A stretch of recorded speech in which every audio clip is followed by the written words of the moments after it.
Welcome to the Real Estate Syndication Show. Whether you are a seasoned investor or building a new real estate business, this is the show for you. Whitney Sewell talks to top experts in the business. Our goal is to help you master real estate syndication. And now your host, Whitney Sewell. This is your daily real estate syndication show. I'm your host, Whitney Sewell. Today our guest is Monick Halm. Thanks for being on the show, Monique. Thanks for having me. It's my pleasure. Yeah, honored to have you on the show. A little about her. She's the founder of Real Estate Investor Goddesses. She's an educator, advocate for female real estate investors, and has a mission to help 1 million women achieve financial freedom through real estate. She's a real estate investor and syndicator, owns, and together with her investors, over 1,300 rental units across 6 states. Also, a #1 best-selling author, podcast host, real estate strategy mentor, and wife, mother of 3 amazing kids. Monique, thank you again for your time. Give the listeners and myself a little more about your background and how you got into this syndication business, and let's jump into your superpower. Sure. So I got in totally by accident. I was taught growing up that you should go to college and then graduate school and become a doctor, lawyer, professor, engineer. And of those choices, I chose law. I went to law school, and I was miserable as a lawyer, but that's a whole other conversation. All I learned about real estate was that you should buy your own home. So 2005, towards the top of the last bubble, I went to buy a house. This was in Los Angeles, and even though I had a 6-figure salary, I couldn't afford anything by myself. A typical house in a typical neighborhood, and I'm talking about a mansion in Bel Air, but just a very modest house, was upwards of $600,000, $700,000. And I couldn't do that alone, but a friend of mine who was in a similar position suggested that we buy a duplex together. He would live on one side, I'd live on the other side, and like, I can afford half a house, so yeah, let's do that. And instead of finding a house of 2 equal sides, we ended up finding this beautiful old Craftsman with one much larger unit and downstairs and an upstairs 2-bedroom and a back house. And so we each took a bedroom in the larger unit, rented out the upstairs, rented out the back house, even rented out our basement, and then we were house hacking before I knew that was a thing. That was my first taste of having tenants paying the rent and the expenses. When I met my husband, he had a duplex, and then we got a single family, and we got into flipping after the downturn, and when houses were on sale. And I knew nothing about syndication, so it was another happy accident that got me into that. So, around 2015, it was getting harder and harder to find flipping deals that made sense in LA, and we started looking for a 4-plex because that was the largest thing I could think to do at the time, and nothing cash flowed at all in LA. And through a mutual friend, I was introduced to Robert Helms, who's the host of the Real Estate Guys radio podcast. And I remember it was October of 2015, and I was talking with Robert, and he was asking me about what I was up to. I told him about the flipping and my struggles with that and trying to get 4-plex, and now that was hard. And he said 2 things that completely shifted everything. So first thing he said was, LA is a tough market. I always say, live where you want to live, invest where the numbers make sense. And I went, I'd never thought of that until you mentioned it. I always thought you had to invest where you could drive to your property, touch it, do what you said. Like, it hadn't occurred to me that you could invest outside of where you live. So literally that opened up the world. And the next thing he said was, and you can buy that 4-plex by yourself, but you're limited to your own capital and credit. He said, alternatively, you could bring a group of investors together and you could buy 100 or 200 units. And then he started telling me about the benefits of that. And that just blew my mind, because until that moment, I thought you needed Donald Trump's bank account to do that kind of thing. I didn't realize like real people could do it. So I immediately was like, that I want to learn how to do that. That's what I want to do. And I told Robert Helm, I was like, I'm gonna be your groupie. I want to learn from you. And he laughed. He thought I was kidding, but like totally followed that man around the world, learning from him. And so I went home that night and I told my husband, like, there's this thing, it's called syndication. It's so cool. And you can bring groups of investors together. let's do it. Let's learn how to do it. So we signed up for Secrets of Successful Syndication seminar. That was in January of 2016. And we got into the game. By the end of that year, we'd gotten over 1,000 doors, and we were just off to the races. Now, wait a minute. Wait. You went to that. You went to that course when? At the beginning of 2016? Yeah, January 2016 in Phoenix, and we ended up. And by the end of the year, you got 1,000 units. Now, you just kind of said that like it was no big deal, but I know the listeners were like, "Wait." Like, hold it, what? Yeah. Okay. I want to go to that class, right? There was hustle required, but yeah, we syndicated that's like 3.5 deals. So we did 3 deals, and then we were halfway through a second one that we closed in 2017. And then we passively invested in a couple of at first to get our feet wet and learn, and then we syndicated 3 from there. Nice. Okay. Well, I want to talk about a little bit about what you talked about there, or your steps to getting there. I know the listeners are thinking, "Oh, wait a minute, like how did she do that? What was that?" But you're an attorney. I mean, that doesn't come easy. Right? No. You don't just go and buy a diploma and become an attorney. That took a lot of work. But have you shifted full time to real estate now? Full time. I'm not practicing anymore. Okay, so that's a big decision, right? I'm happy with that. Yeah. Well, it kind of happened to and for me. I was always pretty miserable, and actually I've been having a lot of flashbacks right now during this current economic crisis because back in 2008, I got married in 2007. I was pregnant with my little girl in 2008, so I was about 5.5 months pregnant, and I think this was May or June of 2008, and my boss at the time in the law firm called me into his office, and I was expecting a bonus, and instead of a bonus, I got fired, and which was shocking and not cool and horrible at the time, but a real gift in hindsight. And I was pretty preggers at the time. I thought this is probably not a great time to be out job hunting with this big old belly. So I just decided that I would wait until after I gave birth, had a short maternity leave, and then I would look for another job as a lawyer. And so my daughter was born late 2000, like August 19, 2008. Within a month, the economy was in free fall. So I'm having flashbacks right now, like, thinking about, wow, like that was. And then shortly thereafter, my husband, he was self-employed as a graphic designer. His business dropped 90%. So it was really tough. But luckily we had that real estate, which kept a roof over our heads. It was still LA, it was barely cash flowing, but it did keep a roof over our heads. And then we sold one property, and that got us going. But because of getting fired at that time, I didn't go back to law afterwards. I mean, partly because I had been very miserable. Wow. Like I loved it and I wanted to go back. I was like, I really was quite miserable. It was not a good life. And you all till midnight, like all the time. To flip to flip more homes. What was your, what were you doing so in real estate at that time? We flipped until 2015. Yeah. Okay.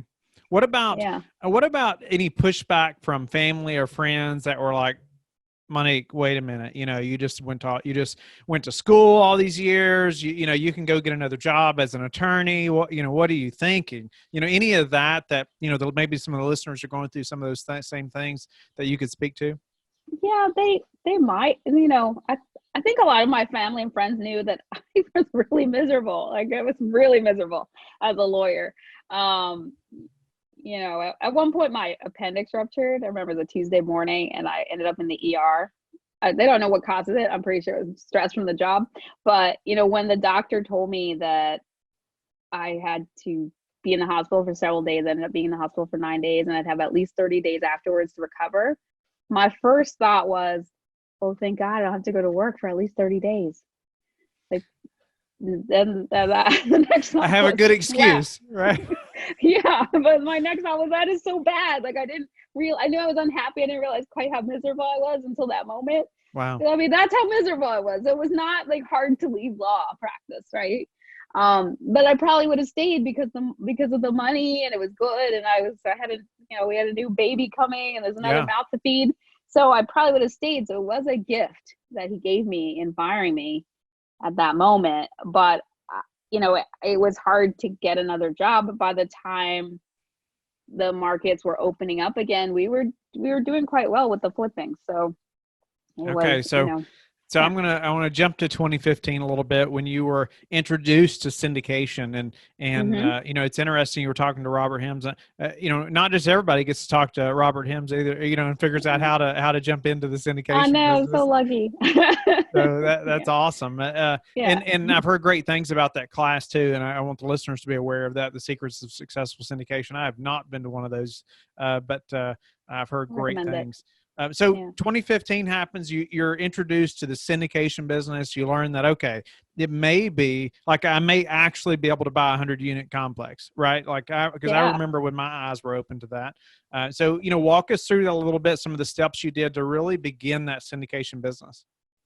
So we really started with education. We went to that seminar. We signed up for the real estate guys inner circle. So we mentored with them. I also mentored with Brad Simrock, who taught us apartment investing, and we were all in on the education side, because when you're taking other people's money, you really need to know what you're doing. So investing my own money has some risk. I get a little nervous, but investing other people's money, like, that's what keeps me up at night. Like, that's what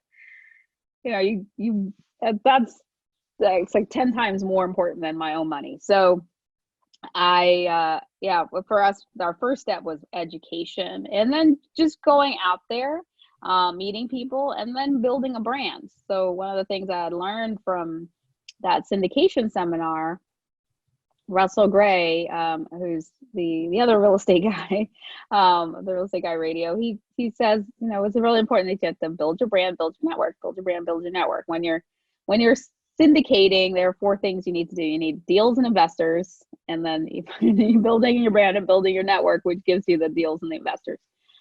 And so after that first seminar, actually, it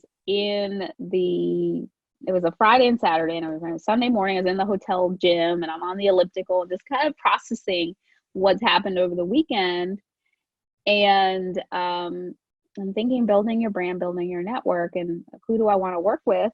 And I thought back to that room, and I went, there are like 120 people in there. I was like, maybe there were 8 women. Like, there were no women in that room. It's like, I want to work with women, and I want women in that room.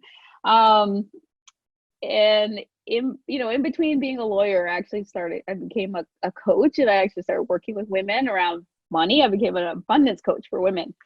That was a long story to get how I got there, but that's what I had been doing, as well as, the real estate. And it all just came together.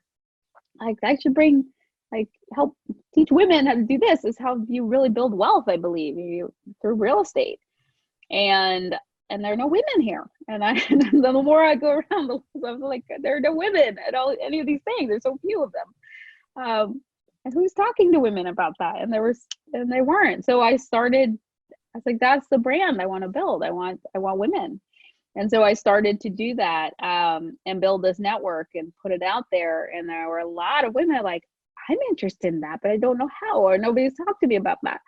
And that, and at this point, I have almost 14,000 women on my list, and it's growing. And growing, and that's kind of how I got into that, by going to that. Yeah. I would love to have more women on the show as well. So anybody that needs some interviews, I'd love to have them. So but all right. But that can add value to the listeners, of course. But I wanted to ask you though, or kind of go through that. And I've heard this by numerous people that have had success in the syndication business. But one, you educated yourself. 2, you found mentors. And Yep. it's just critical. And I loved how you talked about, you went back to the significance of taking investor capital, and you need to know how to handle that, right?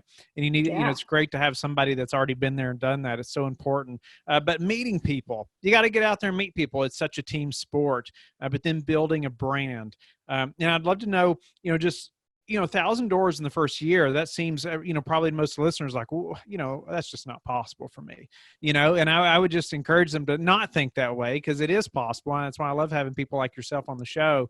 But tell me a few things that made that possible, other than maybe the mentors, or maybe if, dive in just a little bit more to tell us some significant things, maybe how you branded yourself or something like that helped you to get there. Yeah. So one of the things, it's really with partnerships. It's hard when you're first starting, right? You don't have that experience, and you need to get brokers and other investors that are going to take you seriously. So what we did was we partnered with people that had the experience. Funny enough, I didn't even know this about my next door neighbor. So we started getting into real estate. We started talking to her about this, we're starting to syndicate. And she says, oh, that's what I do. So she was working for a real estate investment trust. At that point, she'd done almost $1 billion worth of transactions, $1 billion. But she was super busy working for this trust. It was just like working like a manimal there, and had no time to invest on her own dime. But we decided to partner together, and because she didn't have the time, we had the time, and she had this crazy experience. She could underwrite things in her sleep. She had this a network of people that she could follow in, but she didn't have the time. But we did. So we became partners with her, and so our business is called Vineyard Investment Partners. She's not partnered with us anymore, but we live next door to each other on Vineyard Avenue. So we became Vineyard Investment Partners. People ask us, do you invest in vineyards? We're like, no. That's where the name came from.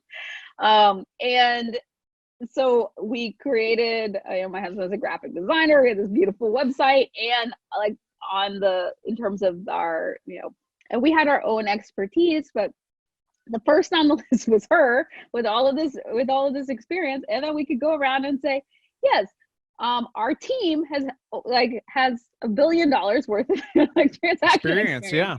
Right. Like, as a team, we were strong. Like, she was like carrying 98% of the team, but hey, that totally worked. Right.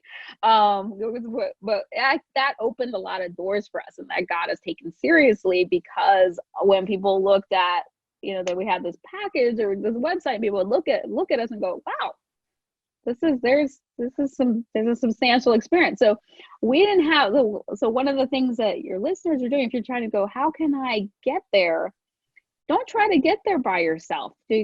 Partner with other people that have whatever you're missing, and whether that you're lacking the experience or you're lacking, there are always people that have what you don't have, but who could use what you do have. So if you have the time and you have the gumption, and you can, so we went out, we found deals, and then we found other, partners to help us, and that had that experience. So that's how we were able to jump through it. But if we had just tried to do it by ourselves, we would have not gotten very far at all. Love that. And how you just laid it out there and said, don't try to do it by yourself. No, I mean, you can try. It's just going to take you a lot longer. Yeah, a lot longer. I think people are afraid of giving up part of the pie, and I just think it's such the wrong mentality altogether when approaching this type of business. It's an abundant universe, and also I approach life, and this is something I got from Robert Helms. He's all about relationships for life, and I took that on, right? Because I'm not thinking I want to just do this next transaction with somebody and get as much out of it as possible and screw them. No, it's how do you work? How do you approach people? How do you work with them? How do you show up for people so that they're going to want to keep working with you forever? Become your friends, and so we're about lifetime relationships. So when you come with that framework, really saying, how can you make this a win for the other person, so they're going to want to keep working with you, then that's what will work better over time. And because it's so much easier to have people work with you again versus having to start fresh each time. I love that. Just the philosophy, like you said, partnerships for life, or relationships. You said relationships for life. Yeah, and just having that mentality. Awesome. Yeah. So, Monique, what's been just the hardest part of this syndication journey for you? I mean, you had quick success, but no doubt it was because of a lot of hard work and sticking with it. But what was the hardest part for you? The hardest part, so team is everything, right? And we did have a couple of buildings in Albuquerque, New Mexico, and we had a really tough time there because we just could not find good property management, and we weren't living there. We were managing from California, and our other partner was in Texas, and for the life of us, we could not find a good property management to the property managers to work the deal. And your property manager will make or break your deal because they're managing it for you. So we were on it, talking to them all the time, at least once a week on the phone. We'd go and spend a lot of time there, and when we were there, we'd see all stuff and they would fix, and then we'd leave, and then the problems came back right back. And so that's really tricky. So I think what I learned was the importance of, you need really great trusted people on the ground. You need to have a super solid team and make sure they're solid, before going in. And luckily I think it was literally like a God-given miracle. I was going back to Albuquerque to go through the units again and going, okay, our CapEx money was running out, and the property was still a disaster, and we're just like, oh my gosh. And I'm flying, we're on the plane, and I'm like, please God, just help. And then our property manager at the time said, hey, I have another owner who's has some 1031 exchange money and wants to buy. Would you consider selling? We're like, maybe, for the right price. And he ended up buying like a C class, C minus, if I'm honest, in Albuquerque at a 4 cap. Wow. Now, if that's not a miracle from God, I don't know what is. But so we got out, our investors got money, there was a profit, it was like, yeah, it all worked out. But and now I pray for that man every day, and I go, I hope that those properties are working for him. And so we got out of that luckily, but that was hard. It was really hard. Yeah, a big learning experience, no doubt about it. Yeah, it was. What's the way that you've recently improved your business that we could apply to ours? So one of the things that I've been really focusing, so my focus is really on how do you build the network, right? And so in terms of that, I've been doubling down on providing value online. I feel like it's a lot easier to attract people to you than it is to go knocking on doors and dialing for dollars and trying to, to get something from them. So building that network. So I, like you, Whitney, I have a podcast. And you don't have to do all of this, but wrote a book. I have, social media. I have a social media manager that's putting out content all the time. Just did a virtual summit. So I'm putting out a lot of information, giving as much value as I can to mostly the women in my audience, but others. And I just try to deliver value and, put it out there. And so keep giving value and building that network. And that is a way that I've been able to attract all these investors to our list and to our database. So that's what I would recommend. And, and I doubled down on doing that. So I hired somebody who really knows what they're doing to do the social media, because that's not my thing. I know it's important. I was not the best at doing it. So I have somebody that does that for me. And I have somebody doing ads and other things. So we can just put the message out there. So that's what I've focused, and that's really made a big difference. Nice. What's the number one thing that's contributed to your success? What's the number one thing that's contributed to my success? I think it's partly focusing on an underserved niche. It was just because since then I'm seeing more and more women start to reach out to other women, but it's still very few. I'm considering for 50% of the population, there aren't that many people speaking to women, and so that really helped, because I was looking for a population that nobody was talking to. So I think that was what did it. Nice. And a lot of people, I feel like, have the fear of, well, if I niche down too much, there's not going to be enough people, to talk to, it's also the opposite. You don't need that many. Sometimes I think maybe my niche is too big, but yeah. But still, it's just I feel like I have a divine mission to help 1 million women create financial freedom through real estate. So it's like it's a lot of women. I have to talk to them all. Yeah. So tell us how you like to give back. Maybe we already touched on it, but maybe you can elaborate on how you like to give back. Yeah. So in addition to, I feel like I'm very mission led with what I'm doing, but in that's a give back. But I also give a certain percentage of all my income to my family's from Haiti, and there's a terrible thing in Haiti. There's actually a lot of child slavery in Haiti, and so there's a organization called Rest avec Freedom. These kids, they have these kids that come from the country, and they go. Rest avec means stay with these families in the city, but they're not paid, they're not educated, they're basically like slaves. So I contribute a certain percentage to that organization that's working to end that practice, and also we give a certain amount to junior achievement for their financial literacy programs. So that's what we. Wow. Thank you for sharing that, Monique. Thank you for giving back in that way, and giving back just to the listeners and myself, and really sharing how you got to 1,000 doors in the first year. I think it's incredible. But through education, mentors, meeting people, branding, and partnerships, and I just love your way of thinking of just the relationships for life. I couldn't agree more. But tell the listeners how they can get in touch with you and learn more about you. So the best place is to go to reigoddesses.com. We're also at REI Goddesses on Twitter and Instagram and Facebook, so you can find us on social media that way. Thank you for listening to the Real Estate Syndication Show, brought to you by LifeBridge Capital.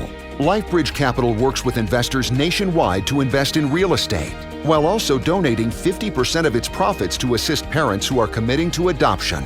LifeBridge Capital, making a difference, one investor and one child at a time. Connect online at www.lifebridgecapital.com for free material and videos to further your success.